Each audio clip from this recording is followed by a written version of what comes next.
Hello, everyone. Welcome to Barca News. It is December 6th, 2024, and we do have an update in regards to the Super League. Also, Ronald Araujo's return could be delayed. And finally, there is no contract renewal talks with Andreas Christensen, who's currently only focused on his recovery. We have a lot to discuss, so let's begin.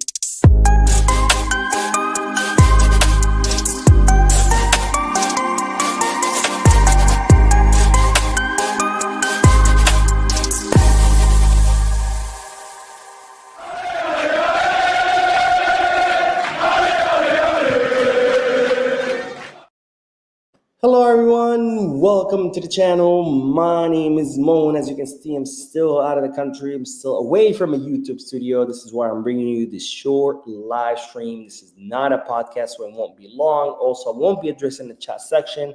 This is simply a short live stream to keep you up to date on all Barcelona news, as I'm still away, so I cannot film, edit, and upload. Having said all that, make sure to hit that like button, subscribe to the channel, drop a comment. If you're looking for any Barcelona jerseys or merchandise, make sure to go okay, skate back or Fanatics. If you're looking to place any sports bets, make sure to bet us. All links are down below in the description. Now, let's begin with the news because we do have an update about the European Super League. Of course, this is a project that was launched with the 12 top clubs from Europe.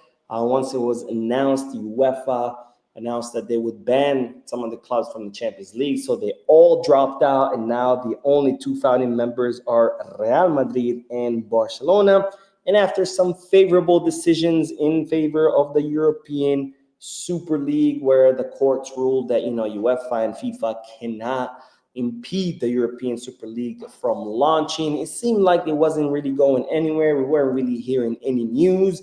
But now those in charge of the European Super League have announced that they have met with over 100 European clubs. And out of the 100 European clubs, 60 have agreed to join the European Super League. So it looks like there is some progress on that end. Of course, this league has been very controversial with many people, not liking it, seeing it as a way for football being commercialized and being turned more and more into a business. But let's be honest, football is a business. And of course, there could be some benefits to European Super League, given that UEFA now have a total monopoly on European football. They get to decide what goes on and what doesn't. So maybe a competing Super League would help. I'm not sure. This is, of course, all new territory, so we cannot say for sure. On one hand, I would be in favor of the European Super League because I am tired of UEFA. But on the other hand, I don't know if I like Barcelona being partners with Real Madrid, especially with the whole Negreira case, where Real Madrid have one of the very few clubs who have presented their own lawsuit against Barcelona. So I don't know if I would want to be in business with someone like that.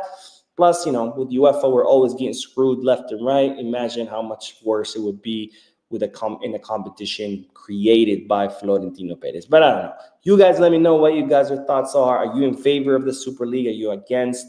Let me know down below in the comment section. Now, more news because we do have a little bit of an update about the supporter section dilemma.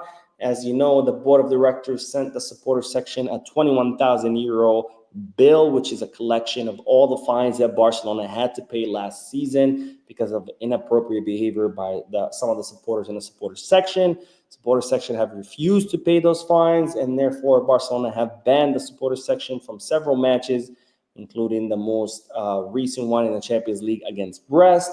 And Barcelona have taken a strong stance that as long as the supporter section do not pay that bill, they will not be allowed into the stadium. And it doesn't seem like the supporter section are willing to pay that bill. So far, there's a big impasse between both parties. And now Barcelona have started to take into consideration what can they do with that section that's occupied by the supporter section. If you've ever been to the Spotify Camp Nou or to the Luis Companys, there's a specific section for the supporter section where, you can't really buy tickets for that. It's reserved specifically for the supporter section. Now the supporter sections are not being allowed. That space is staying empty. So now Barcelona are reportedly considering selling tickets for that section to generate some money. And it's reported that Barcelona could end up generating something upward of 5 million euros if they sell tickets to that section.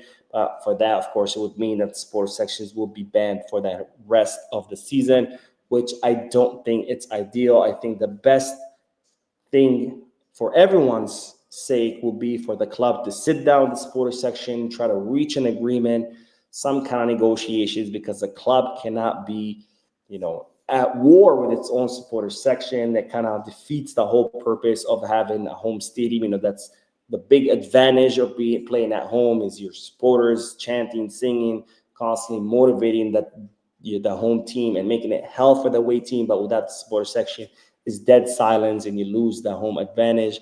So hopefully both parties can reach an agreement. Otherwise, it's not looking good. Now, more news, because, ladies and gentlemen, Ronald Araujo's return could be delayed. Now, the Uruguayan is doing really well in his recovery after suffering a serious injury in July during the Copa America. He underwent surgery. He's been recovering really well, and technically he is fit to play. He could play as soon as this weekend against Real Betis, but it seems that Hansi Flick and his staff have decided to delay the return of the Uruguayan captain for two reasons. Because A, they don't want to risk it. They want him to train more with the group.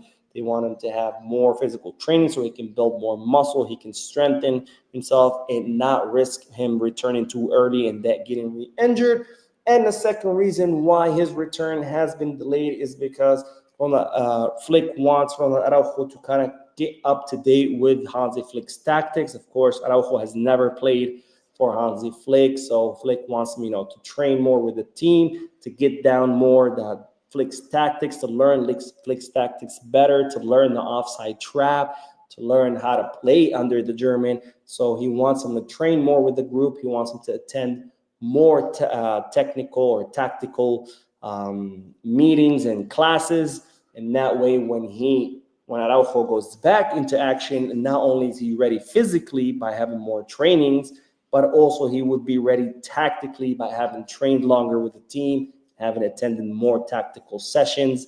So it looks like Araujo's return could be delayed a little bit. They're saying as soon as Dortmund, maybe even one match after. But again, technically he's fit. He could play against Real Betis on Saturday, but Flick and his staff want to delay it a little bit more so he's 100% physically ready and also 100% tactically ready, which will be very important because, again, Araujo has never played under Flick. Now, speaking of defenders, let's end this video with the news about Andreas Christensen, because it's reported that right now the club are not contemplating his contract renewal yet. Now, Andreas Christensen's contract expires in 2026, and the club has yet to approach him about a contract renewal. It's reported that the club, are more focused on the recovery of Christensen, who has been out all season due to that Achilles heel injury, where he even had to undergo surgery the month of November.